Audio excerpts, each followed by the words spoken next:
The Novokakova Dam on the Dnipro River in southern Ukraine burst in the middle of the night and threatens to flood the banks of the river downstream towards Kherson. The Russians say Ukraine did it. Ukraine says Russia did it. Who's lying? Who stands to gain the most from the breach of the dam? We will get to all that. But first, let's talk about this goddamn dam. Is that good? No?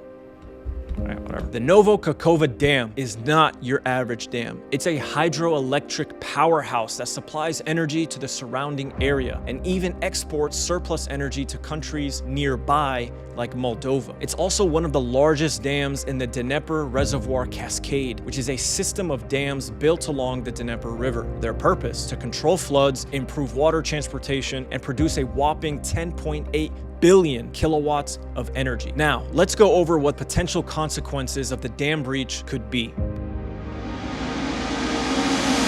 The Zaporizhia nuclear power plant. The reservoir created by this dam provides cooling water for the Zaporizhia nuclear power plant. This plant is situated east of the dam. To give you an idea of how vital this water supply is, the power plant needs up to 1 billion gallons of water per day, or 365 billion gallons per year, to cool the reactors. To put this into perspective, that's like draining the entirety of Lake Berryessa in California for the nuclear power plant every year. So yes, this water is crucial, and the dam's destruction could have serious consequences for the nuclear power plant. However, the reservoir has plenty of water. At full capacity, the reservoir can hold 4.8 trillion gallons of water. That's 13 years worth of water for the nuclear power plant. Now, of course, the reservoir provides water for other purposes, and there is currently a major leak due to the breach. So how much time does the power plant have? Well, it seems that only the top layer of the dam wall is breached. The bottom layers seem to be intact. That means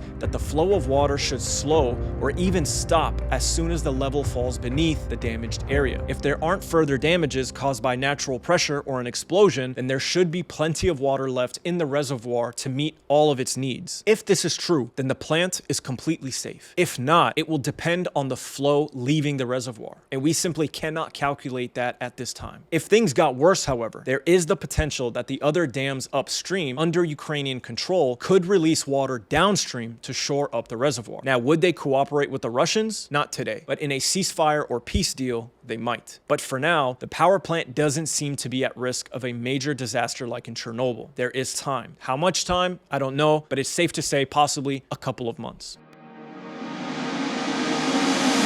Now, what about Crimea? There is speculation that Crimea could die of thirst, since 80% of its water comes from the main canal that is fed by the reservoir just east of the dam. So, will Crimea actually die of thirst? If so, how long would that take? Well, consider this. When Russia annexed Crimea in 2014, one of the first things Ukraine did was cut off the water to the canal and the electricity to the peninsula. During this time, Russia worked to make the area self-sustainable in terms of water and energy. For 8 years, Crimea survived without Ukrainian water or electricity. Last year, however, when the Russians invaded, one of the first things they did was take control of the dam and reopen the canal, which allowed them to refill some reservoirs in Crimea. Even with the breach, the canal is positioned east of the dam and still receives water from the reservoir. So at this moment in time, Crimea's freshwater source doesn't seem to be under immediate threat, and it's safe to say that Crimea won't be dying of thirst anytime soon. Now, the canal does need electricity to pump water up against gravity, but the Russians seemed to survive just fine without Ukrainian electricity for 8 years, so this also doesn't seem to be an immediate threat. Now let's shift gears to discuss who did it. To do that, we need to discuss how the breach might affect the ongoing conflict. Now, most of the damage and destruction will take place along the banks of the river west of the dam. That's this region here. The Ukrainians are positioned on the right side of the bank, or north of the river, and the Russians are on the left side of the bank, or south of the river. Kherson is an important city on the right bank of the river, or north of the river. It was captured by the Russians during the invasion last year, but the Ukrainians counterattacked and managed to recapture recapture it during the fall. It's an important city that gives control over the river crossing. If the Russians held it with impunity, they could launch and would launch an offensive more easily into the west of Ukraine, towards Odessa. There is widespread belief amongst experts that the Russians want to capture Odessa and complete the landlock of Ukraine. Landlocking Ukraine would severely gut the economy of Ukraine, as they would become dependent on their neighbors for importing and exporting goods, as they would no longer have any access to the sea. Odessa also has historical and cultural significance to Russia. Plans to cross the river, recapture Kherson, and take Odessa are now delayed significantly by the flooding of the river. There are some who say that flooding the river hampers Ukraine's ability to cross the river, and therefore serves as evidence that Russia had the incentive to destroy the dam. I personally disagree with this view. Firstly, flooding the river helps both sides defend against a river crossing, and Ukraine is not the only army considering a river crossing. The Russians certainly plan to do so at some point as well. Secondly, the Russians spent months digging trenches and fortifying positions all along the river. If the plan was to breach the dam, why dig the trenches at all? Why not bait and trap the Ukrainians, wait for them to cross the river, then breach the dam, and hamper their ability to retreat safely or be resupplied? With the river now flooded, the Russians cannot cross for some time. It may take a year for levels to return to normal. Even if it happened by this winter, we know that black earth mud has slowed advancement. We can assume that it would slow advancement again. This dam breach hurts Russian plans, in my opinion, more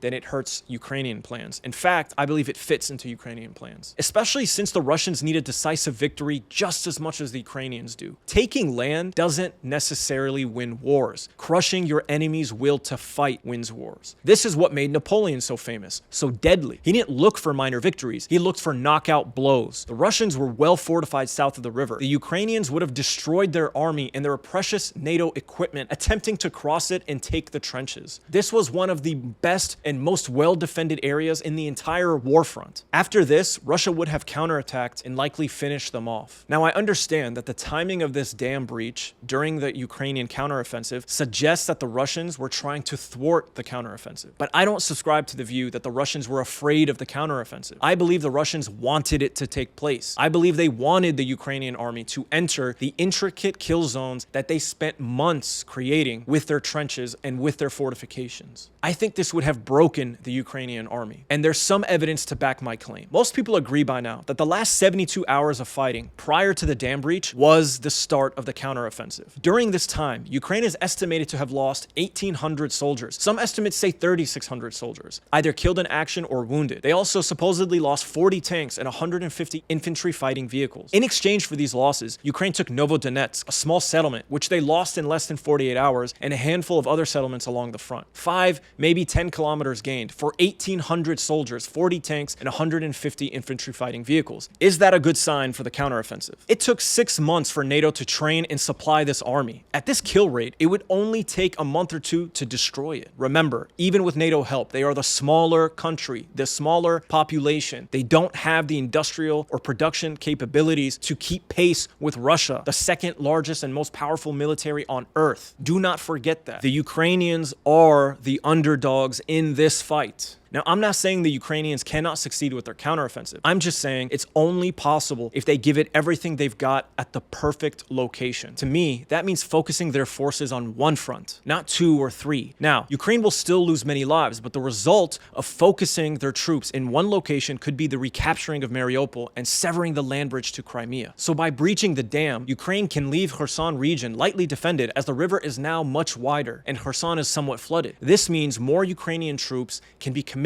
to the weaker portion of the war front. Now, the reason why I say this area is weaker is not because the Russians lack manpower in that area, but because there aren't as many favorable fortifications. There is much more land to work with, less trenches to obstruct you, and there isn't a goddamn river in the way. Now, the Russians can and will divert their troop reserves from Crimea to this region, but this means leaving the safer positions of Crimean fortifications to go and defend less fortified lands. The Russians will suffer many casualties because of this. And this is literally the Ukrainian and NATO objective, to exhaust Russia's morale by making the price of this war so costly that it causes a political crisis back home. This objective isn't met if Ukraine tries to force a river crossing into heavily fortified territory designed as a kill zone. on by the Russians. I want you to consider this. In my opinion, the Russians were incredibly comfortable behind their fortifications and in their trenches. Now, think about this quote from The Art of War. When the enemy is relaxed, make them toil. When full, starve them. When settled,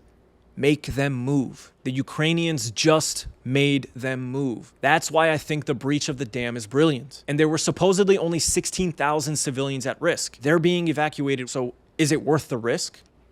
Now, this is just my opinion. I'll be completely honest and admit that I don't know what the fuck I'm talking about. I'm just another passionate speculator. There are plenty of us on YouTube and Twitter. Check out the other pages and decide for yourselves. In summary, for me personally, I don't believe Russia blew up the dam because I believe the dam's destruction is actually detrimental to their plans. On the other hand, I believe it benefits Ukraine. They can now defend a smaller area more effectively, focus on key regions, and force Russia to fight on their terms. Of course, all of this is just speculation. Only time will tell what happens next. So stay tuned, subscribe for more updates, and don't forget to hit the like button and comment to help us out with the algorithm. Trust nothing.